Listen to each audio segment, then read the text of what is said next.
Senior drill instructor Krell watched with narrowed eyes as the transport shuttle landed on the training grounds of the Galactic Military Academy. The dust kicked up by the thrusters swirled around his tall, thin frame as the door hissed open. He clicked his mandibles nervously. "I still think this is a mistake," muttered his assistant, Vex. "A human in our warrior exchange program? They're Deathworlders." "Orders from command," Krell replied, straightening his posture as a single figure descended the ramp.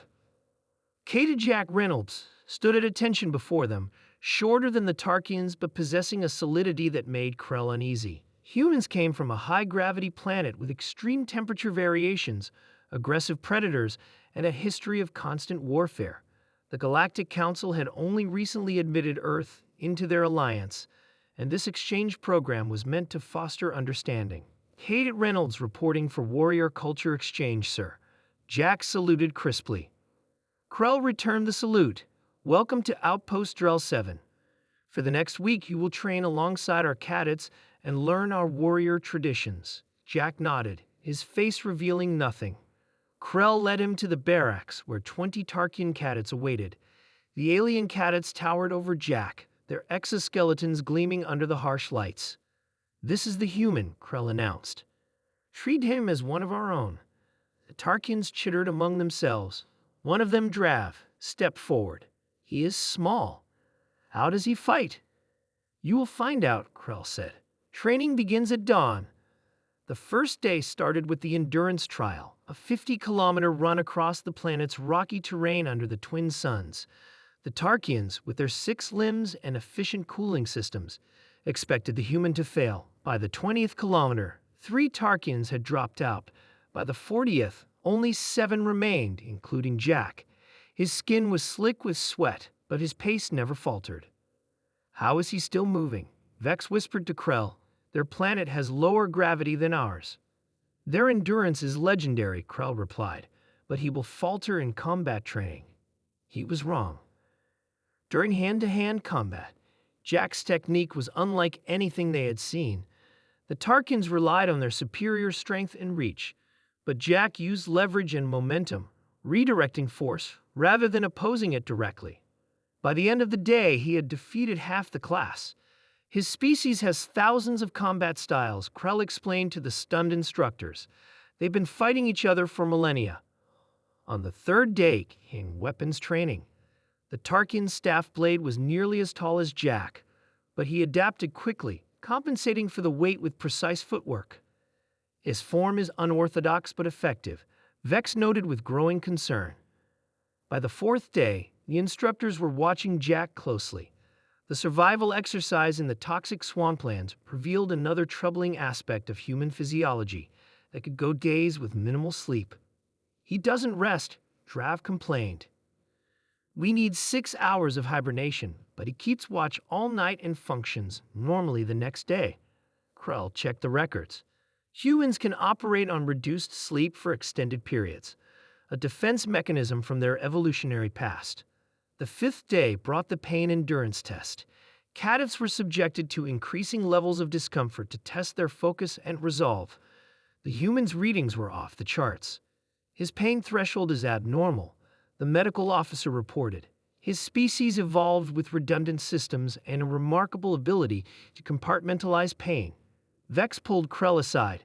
"Command should be informed. This exchange was meant to help us understand humans, but I'm growing concerned." "Let's see how he handles the final trial," Krell replied. The culmination of the warrior exchange was the hunt, a tradition where cadets tracked and captured dangerous native predators. Teams of 3 were formed, with Jack joining Drav and another Tarkian named Lox. They were dropped in the northern wilderness with minimal equipment. Their target, a mature Krell beast, an apex predator with armor plating and venomous spines. Krell and the other instructors monitored from their command center. The first day passed uneventfully as the teams established perimeters and gathered intelligence. On the second day, a storm hit. 2 teams requested extraction. Jack's team continued.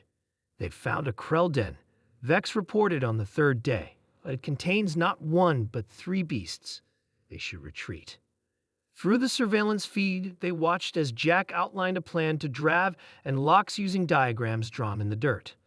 The Tarkins looked hesitant, but nodded. What followed stunned the instructors into silence.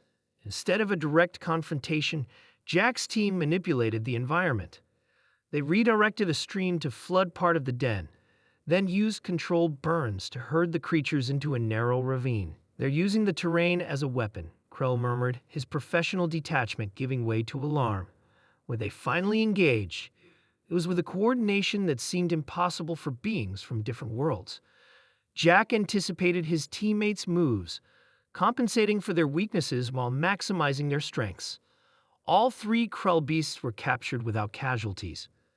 When the teams returned to base on the 7th day, Krell called an emergency meeting of all instructors. "We have miscalculated," he said gravely. "The human demonstrated not just physical capabilities, but tactical thinking that exceeds our training protocols. The worst part," Vex added, "is that according to his file, Cadet Reynolds is considered average by human military standards." A heavy silence fell over the room. "We must update command immediately," Krell decided. "The exchange program must be modified. Instead of us teaching them, perhaps we should be learning from them." As he drafted his report, Krell watched through the window as Jack demonstrated a human combat technique to a group of fascinated Tarkin cadets. The Deathworlder moved with controlled precision, his instructions clear and patient. "The humans have a saying," Krell recalled from his briefing materials. "In peace, prepare for war." Their entire history has been preparation for this moment.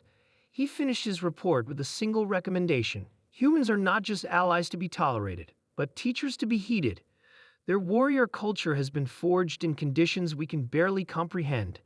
We would do well to learn from them before we ever face them as enemies. The panic among the drill instructors wasn't from fear of the human cadet, but from the realization of how utterly unprepared they were for the species that had joined their ranks.